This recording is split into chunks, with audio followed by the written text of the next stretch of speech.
Hello, everybody, and welcome back inside the State Champ studio, as always, alongside Mackenzie Long, former Michigan State Spartan and head coach at Turn 2. My name is Kara Lyles. Kenzie, we are just starting the season off, and we've already had some really heavy pitching matchups. Our number one took on our number two already this season. What did you see from that one? Yeah, that was a great game. I was super excited for that game because it was kind of going to see like who takes that number one spot early in the season. You know, obviously you have Mercy going up against Gaylor, so you have the firepower in Caitlin Palazzi versus Aubrey Jones on the mound, and both of them showed up and showed out.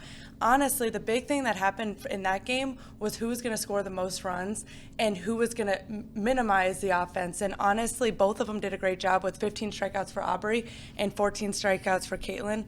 But Gaylord ended up having the firepower because they had two-run home runs where Mercy only had one or two solo home runs. You know, how heartbreaking is that? In a game like that, you're such a heavy pitchers matchup, and, you know, maybe you just give up two mistakes, if you will. Yeah, you know, I think that's the thing is when you can minimize, home runs are going to happen when you have games like this. And so when you can minimize for like Mercy's sake, they only had solo home runs. Right. And that's where you see where Aubrey was able to kind of keep them at bay is one runs, that's going to happen. But when you give up two-run home runs, that's where we get in trouble.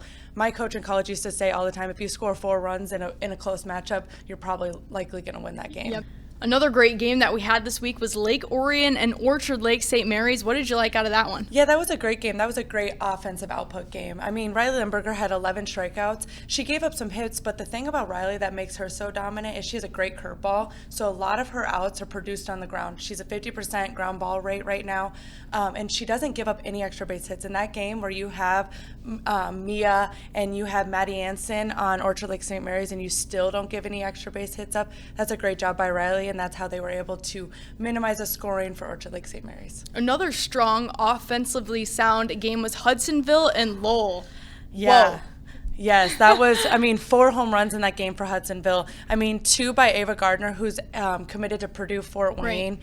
You know, 1 by the pitcher, Ellie Koopman, who's committed to Wayne State, and 1 by Emerson Richmond. So the ability to have 4 home runs between 3 players, that's a great job. Hudsonville's in the mix, and they're gonna do a really good job this year.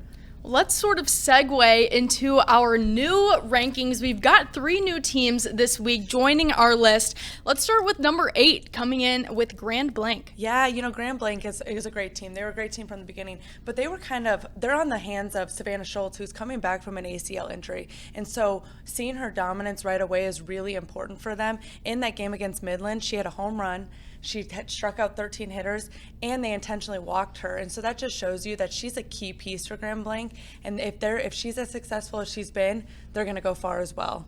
Another new team that we're adding this week is Lake Orion, coming off a big week. What do you like out of them? Yeah, you know, Lake Orion, their defense is great. Their defense is sound, and when you have somebody like Riley on the mound who does consistently have a great curveball and moves the ball really well, they're always going to be in the mix, and they score a ton of runs. And so their leadership as being an older team and having a piece like Riley on the mound and having the offensive output that they have, they're going to be a team hard to get out as well. We also added Celine in at number 9. How impressive have they been so far? They're super impressive. I mean, they have the firepower around as well. The big piece for them has been Carly Dorr. Carly, coming into it, there's a lot of pitchers at Celine, a lot of different pitchers. I think they have like 4 or 5 on their varsity lineup, but Carly Dorr has easily stepped out as their ace. She's been phenomenal in the box. She's been consistent on the mound, and if she can stay that way, Celine's going to be definitely in the mix this year as well. Let's talk a little bit now. Softball Player of the Year presented by Turn 2. We don't have any changes to our list this week, but the weather is getting nice out. We've got some huge games coming up. So could we expect some changes in the near future? Yeah. I would definitely expect some changes next week. I would expect as we see more games progress and we see how players impact their teams, there's definitely players out there that are sneaking their way onto our little watch list. And so we're excited to see that and how they progress this week. Well, who do we want to cover this week? We've got so many talented players on the list, but let's try to figure out one. Yeah, the list is great, but Ashley Bila is one of those players that does every little thing right. She's committed to Central Michigan.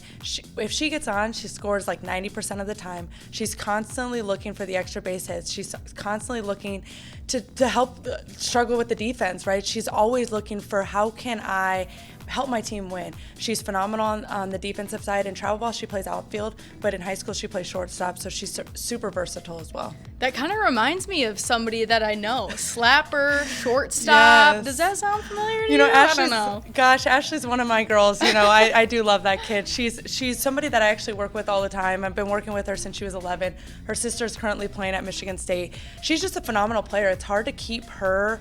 She rarely ever goes a game without getting on. And for me, when you're able to impact the game that consistently, that often, she was super important in their run last year, and she's going to be just as important again this year. Well, she also is leading our online vote, and just a reminder, whoever is leading that online vote can never be removed from that list. You can cast your vote at statechampsw.com. Well, let's talk about some games that we have this upcoming week. Number 5, Allen Park making the trip to Trenton. Yes. Who do you like in that one? Yeah, you know, that's going to be a great game. I love both sides. They have great teams on both sides, but I think Allen Park's going to come away with this one. You know, Trenton scores a lot of run. They have a great defensive team, but they are struggling on the mound right now, and Allen Park's team is just so dominant in the box that it's hard to keep them at bay for 7 innings, right? It's going to be a different game than they're used to. I think both of them are going to have a high-scoring game, and so it's going to be a fun game to watch for sure. You mentioned both of those teams kind of struggling on the mound. Well, we know 2 teams that don't have any issues in that area. Oh, my Gaylord goodness. making the trip to the west side of the state to take on number 8 Jenison on Friday. Who do you like in that matchup? Gosh, that's going to be another good matchup. I mean, you have Allie Wright on the mound for Jenison. You have Aubrey Jones on the mound again for Gaylord. It's just one of those things that it's going to be another high strikeout number. Who's going to put the ball in play more often and force errors? I do like Gaylord in that game because Alexis Shepard is kind of that key piece for Gaylord. Everybody knows the Jones sisters. Everybody knows what they're bringing and the firepower that they can bring. But Alexis Shepard's committed to Toledo. She was 2 for 3 against Mercy with a double and a home run. Again, she's kind of the key piece, and so I do like Gaylord in that, but I do think Allie Wright is going to give them some problems. We've got some great matchups this week. Be sure to tune in with us next week. We'll have all of the highlights, all of the scoring updates, and we do want to make sure we mention one thing, that we hope that these girls, their bats stay hot. Yes, and the infielders keep turning too.